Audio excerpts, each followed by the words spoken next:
contes de Tatachami, une histoire, une valeur.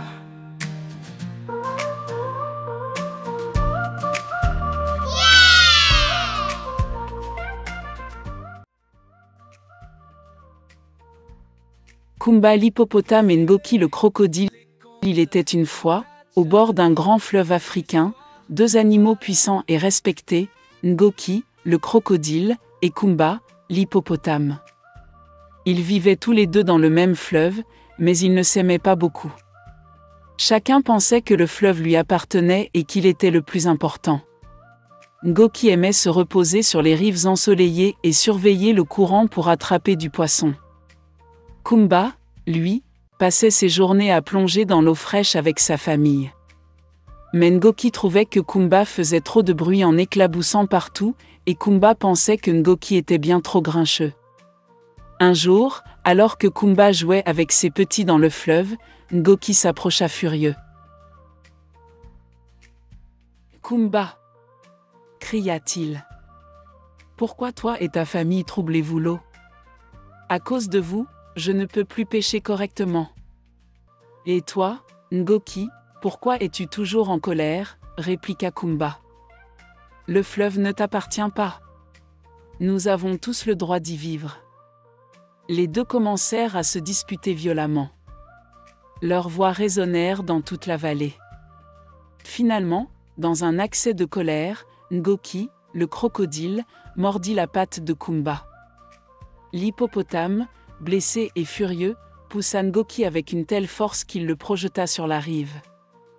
Les jours qui suivirent, les deux animaux se tinrent éloignés l'un de l'autre. Ngoki restait dans les eaux profondes, tandis que Kumba nageait près des rives avec sa famille.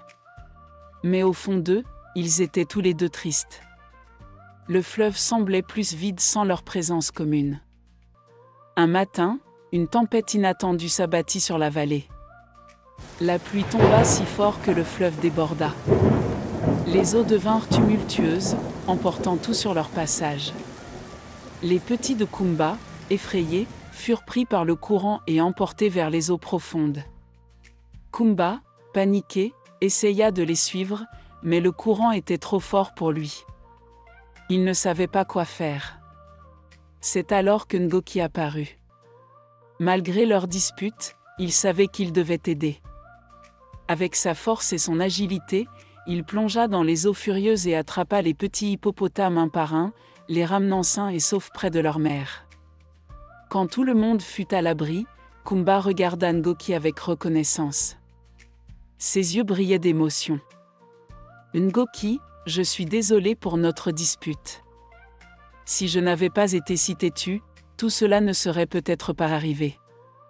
Merci d'avoir sauvé mes petits. » Ngoki répondit doucement. « Moi aussi, je suis désolé, Kumba. Le fleuve est assez grand pour nous deux. Nous devons apprendre à vivre ensemble en paix. » À partir de ce jour, Ngoki et Kumba devinrent amis. Ils partageaient le fleuve sans se disputer et apprirent à se respecter mutuellement. Le crocodile pêchait tranquillement tandis que l'hippopotame jouait avec ses petits. La vie dans le fleuve redevint paisible, et les deux anciens ennemis découvrirent qu'il était bien plus agréable de vivre en harmonie. On retient donc de cette histoire que le pardon nous permet de tourner la page et de créer des amitiés durables. Même les plus grandes disputes peuvent être réparées avec un dialogue franc et une repentance sincère. Les contes de Tatachami, une histoire, une valeur.